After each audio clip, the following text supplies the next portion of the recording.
Hey friends, welcome to TechHarvesting. In today's video, we are going to have a look at how we can create a GraphQL server with the Apollo server package and also using Express. So this is going to be a very simple topic, but you might find it a bit difficult to do. So get subscribed and let's get started.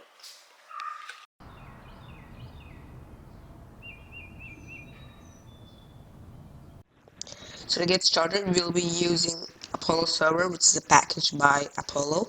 So this helps us to create a GraphQL server very quickly, and we can also choose between different frameworks like Express, Fastify, Happy, and even some cloud functions and Azure functions and stuff. So it's up to us which package we'll be using, but I'm going to be using Express for this demo. So to get started, we can do yarn init on this empty folder right here. As you can see, I've opened it up, called GraphQL server, and just fill on all these things. So GraphQL server example,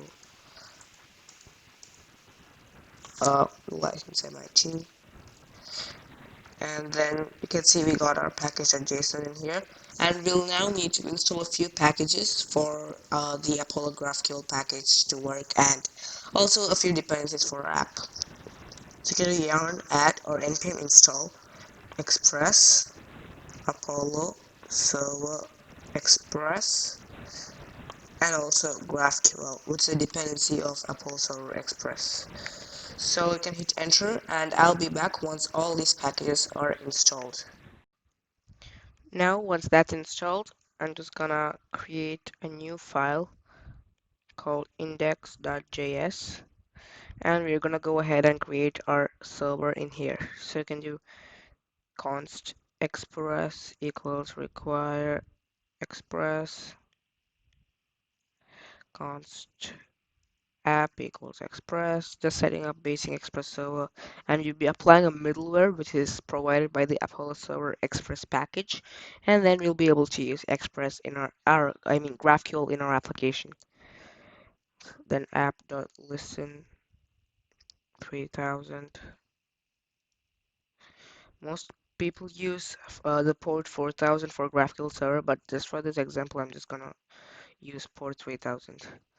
And then once you have got this basic thing set up, you can do node index.js. Okay, you can see I'm already having 3000 in use, so I'll just use 3001. It's a demo version of this application that I ran before, which is currently running, so that's why I have port 3000 in use. So I'll just change this to port 3001.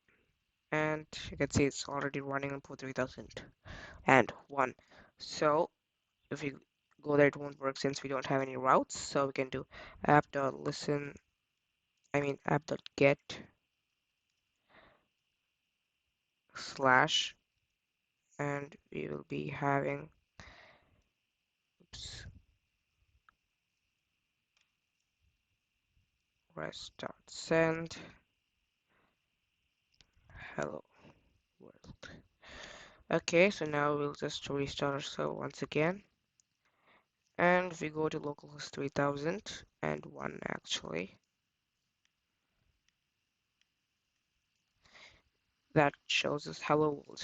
So that's working perfectly. Now we'll need to set up Apollo server and apply the middleware. So first we'll import a thing from the Apollo server package. So require, and we'll be requiring Apollo server express. And from there, we'll import the Apollo server class. So you can see it's a class from there. And we can create a self-running function. So if you don't know that, you can do this. And this will run a function like this, a function which just runs itself. It's an anonymous function without a name. If you don't want to do like this, you can just do const start Apollo server equals async. This is async function, so that's why I'm giving async. I could do that, and you could just run start Apollo server like that. But I like the other way. We just directly run it without creating a name for the function or anything. And while you're doing this, one thing that you must make sure you're doing is having a semicolon at the line just above it. If you don't have a semicolon here, if I remove that, it'll right now it doesn't show any error, but when you run it, it'll show some errors. So it's better to do it this way without missing the semicolon here. So we'll make this function async over here and start creating the Apollo server. So we can do const Apollo server equals new Apollo server, and we'll be giving in some options here later, but I'll leave that for later. There's some more stuff for us to do. The next thing is to start the server. So for doing that, you can just await Apollo server dot start. You can call that as a function, and you can see it's a promise in here. That's why we're using await in here. Of course, you could do it the other way with promises and completely skip creating this function in here, but right now Node.js does not support top level await, so we'll need to create this function in here if you want to do it. Okay, so the last thing is to apply the middleware to our app. So what we can do is Apollo server dot apply middleware, and we pass in the app to the app. And instead of doing this, of course, you can just do this, just a shorthand. So what this does is takes our Apollo server and applies the server middleware. So since we're using Apollo Server Express, it's the Express middleware for our app, and we are passing in the app in here so that it can apply the middleware. That's all we are doing. Now, this may not work completely fine as we expect right now because we'll need to pass in some options to the Apollo server uh, method, the function to create it. So you can see there's a config object. It's right here. So if you do control space, you can see there are a lot of things you can configure for this. So we can start by passing in the type defs, and this is just a string of the types. We can of course extract to a variable, but for now I'm just going to embed it in here. So type query. For now I'm just going to create this test query or something, and it's going to return a string. It's called hello. So it returns a string, it's required, and it's called hello. The next thing is our resolver. So you can pass in our resolvers like that and query. So we can have hello, which is what we named it here, and it's just gonna return us hello world.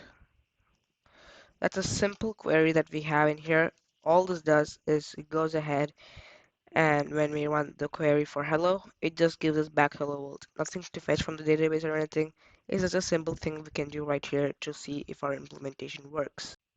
So now we can restart our server by doing the same thing. You can see it takes a bit more extra time to start because it is, well, have to set up all these things. But if you go back here and go to localhost 2001 slash GraphQL, you can see we are getting our Apollo server uh, page in here. So if you click on query a server, it will redirect us to the Apollo